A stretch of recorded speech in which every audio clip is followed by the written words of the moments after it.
Hello everyone, I'm Paul and this is problem 2573. Find the string with LCP. This is a hard problem that's very visual, so next I will show you how to solve this visually and then we will go with the code. We are given a matrix that's called LCP, so let's say that we are given this. Here is the visual representation and we need to use this matrix to get the alphabetically smallest word that fits this logic. If there's no such word, we return an empty string instead. So let's see how this works. First, up here it says that the size of the matrix is n times n, okay? And this corresponds to some word of size n. Here n is 4. This corresponds to some word of 4 characters. Now, each value in the matrix is equal to the length of the longest common prefix between two substrings. One goes from the current row to the end of the word, the other one goes from the current column to the end of the word. So if this is a 4, we are taking one substring from 0 to the end of the word and another substring from 0 also to the end of the word. The longest common prefix between these two substrings is 4, these 4 characters. For example, this means that if we take one substring from index 1 to the end of the word and another substring from index 1 to the end of the word, the longest common prefix between these two substrings is 3, these 3 characters, and so on, okay? Now, this number means that if we take a substring from index 0 to the end of the word and another substring from index 2 to the end of the word, the longest common prefix between these two substrings is equal to 2. So, if the longest common prefix between this substring and this one is equal to 2, this means that this character has to be equal to this character, and this character has to be equal to this character, because this is a 2. So maybe you are thinking about using A, but this is not correct, because if we look at this number, here we are taking a substring from 0 to the end of the word, and here we take a substring from 1 to the end of the word. And the longest common prefix between these two substrings is 0. This means that these two characters have to be different. So, given that we are trying to get the alphabetically smallest string, maybe we can replace this with B. And given that this character has to be equal to this one, and this one has to be equal to this one, if this is a B, this one has to be a B also. So, we can use this now. The result in this case is ABAB. This is the alphabetically smallest string for this grid. There are a few observations to make here. First, this diagonal is in decreasing order, and this makes sense because if we take two different substrings from index 0, of course that the largest common prefix is 4. If we take two substrings from index 1, the largest common prefix is 3, okay? And the same happens with these two numbers. The next observation here is that this is a mirror. For example, if we take this number, here we are considering a substring from index 2 to the end of the word and another one from index 0 to the end of the word. This is exactly the same as taking one substring from index 0 to the end of the word and another one from index 2 to the end of the word. So this and this is exactly the same. This means that we can iterate only this part of the matrix. Now let's say that we are iterating this from top to bottom from row number 0. Here we have 4 and 2. And this means that if we take a substring from index 0, this has common prefixes with substrings from index 0 and from index 2. Why? Well, because here we have positive numbers. And think about it, if we take a substring from index 0, of course that the longest common prefix here has a length of 4. If we take a substring from index 2, the longest common prefix has a size of 2. This means that these two characters have to be equal, and this character should be equal to this one but different to this one. Why? Well, because here we have a 0 and here we have another 0. So instead of trying to build the entire string at once, we can focus only on the first character of the current common prefix. In this case, we know that this character has to be equal to this one. We are iterating this from top to bottom, so we can start with A because we are trying to return the lexicographically smallest word. So we can put an A here and another one here. In the code we are using numbers. We will say that A corresponds to number 1, B is 2, C is 3, and so on.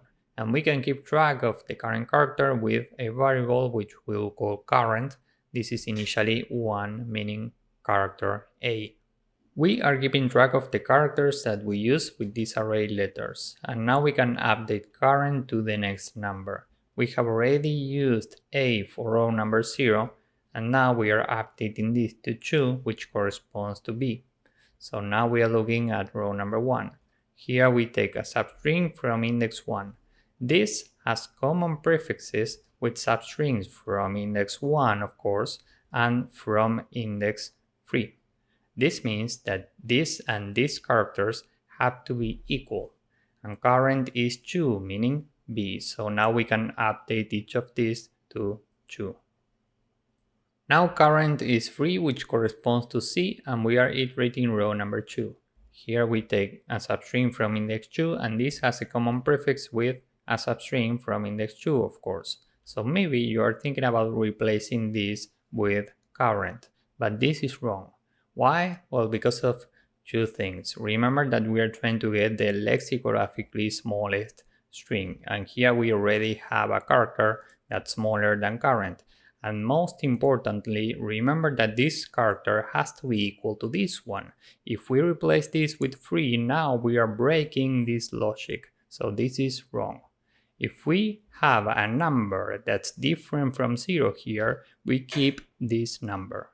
Now current is 4, we are iterating row number 3, and here this substring has a common prefix with a substring from index 3, of course. Given that this number is different from 0, we keep 2. Now we have already iterated every row. We have this array which maps to A, B, A, B. So finally we return this word. And this happens to be right for this example, but the logic of this matrix could be broken. For example, what if here we have 3 instead of 1? We are considering 2 substrings, one from index 3, another one from index 3. And here it says that the longest common prefix between these two substrings is 3. And this is wrong. Here we have only one character. It's impossible to have 3 characters here. So this logic is broken. If we get something like this, we need to return an empty string right away. This is in the problem description. For example, what if here we have 4? Now we are saying that substrings from index 3 and from index 0 are different to substrings from index 0 and from index 3. This makes no sense. Of course that this is a broken logic also. Maybe you are wondering, what if here we start with 5? Well, this is impossible because up here we have the constraints and every number can be up to n, meaning the amount of rows and columns. So this could be 4 as a maximum. And what if we start from something smaller than n? Let's say that this is 3. We know that the word has a length of 4 because this is given by n. If this is 3, we are saying that the longest common prefix between two substrings starting from index 0 is 3. So this is impossible. We know that the length of the word has to be 4. If we are taking substrings with the same range, the longest common prefix here should be 4. So this is a broken logic also. So this is the correct pattern. For each diagonal that is different from all zeros, we should have numbers in decreasing orders, as you can see here. And more specifically, each number should be equal to the next number plus 1. Okay? Now, from now on, this is our source of truth. And we are checking if with this matrix is valid. Let's see what this means. Now we are iterating every position in the grid from left to right and from top to bottom. So first we are here at row 0, column 0. This means that we are looking at two substrings from index 0. And here is our source of truth. We know that the first character of these two substrings is equal. This means that this character in the grid should be equal to the next character in the diagonal plus 1. 3 plus 1 is 4, and that's what we have here, so we can continue with the next position. If we are here, we are looking at one substring from index 0 and another one from index 1. Here is our source of truth. We know that these two characters are different. So the number here should be a 0 and we have a 0. So we are good to go. We can continue. Here we are looking at one substring from index 0, another substring from index 2. These two characters are equal. So here we should have what we have in the next number of the current diagonal plus 1. 1 plus 1 is 2. And here we have 2, so we are good to go. Then here we do the same. We are looking at one substring from index 0, another one from index 3. These two characters are different, so this should be 0, and it is a 0, so we can continue. And now you get the idea. We are repeating the same process with every position, and if we never return an empty string, we can map the corresponding word. That's what we are doing here, and we can just return this. Time complexity here is big O of n squared because we have to iterate every cell in the grid, and space complexity is big O of n because of this array that we are using to keep track of letters and the space for the final result, of course. So with this in mind, now let's see how to code this up. First, n is the length of LCP. Current is initially 1, which corresponds to letter A. And we have an array for letters, which is an array with 0 times n. Now we can iterate only half of the matrix, only the top right part. So for I in range n, for j in range from I to n, every time we check if LCPij is different from 0. If this is the case, we need to set letters at the current column to the current letter.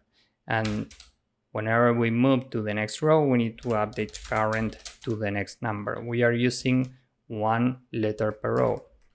Now, remember that if letters I is different from 0, we have already used the current position in the final word, so we can just continue. And if current is strictly greater than 26, well, given that we have only 26 letters in the alphabet, if we are at number 27, we can just return an empty string. So now we have our candidate in letters, and we can check if the logic for the LCP that we are given is correct. For this, we need to iterate every cell. So for I in range n, for j in range n, every time we say if letters I is different to letters j, sorry, this is letter j, in this case the expected value is equal to 0, else the expected value is equal to the next value in the current diagonal, meaning LCPI plus 1, j plus 1, plus 1. Now this might be out of bounds, so we want this value if I is strictly smaller than n minus 1 and j is strictly smaller than n minus 1, else we want 0. So here we can use parentheses, and now we can say if the expected value is different to what we have in LCPij, in this case we just return an empty string. And if we are still here, we can map the final word. So the result is an empty string, and for every number in letters, result plus equal, and here we need to map every number. We start from 1, so we can take the ASCII code for letter A. We do it like this in Python, and we need to subtract 1 because we start from 1 and we add the current number. We need to get the corresponding characters, so we use this in Python, and finally we can return result. So this is the entire code. Now let's submit this. As you can see, this works and it's very efficient. So if you found this useful, please drop a like, subscribe, and see you in the next one. Bye bye.